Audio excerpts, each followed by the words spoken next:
Hey everyone! This recipe is for chocolate crackles, a delicious sweet treat which is perfect for entertaining, so keep watching to find out how to make these.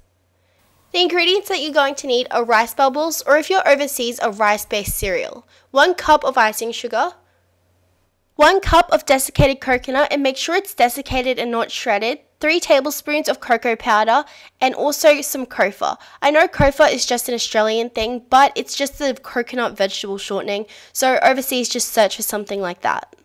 You're also going to need some cupcake wrappers. To begin, place all of your dry ingredients into a large mixing bowl. So that's your rice bubbles, icing sugar, and coconut. Then stir to combine these ingredients.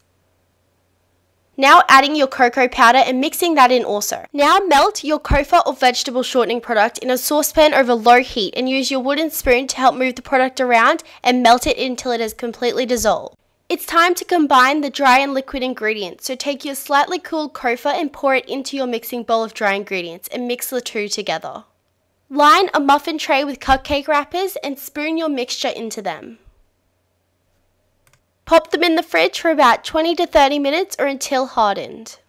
The best way to test if your crackle is ready is to gently press down on them and see if they are hard. Here is the finished product. You're left with 12 delicious chocolate crackles. I hope you all enjoyed this video. Thank you so much for watching, and check back next Saturday for my recipe on vegetable lasagna. Bye everyone!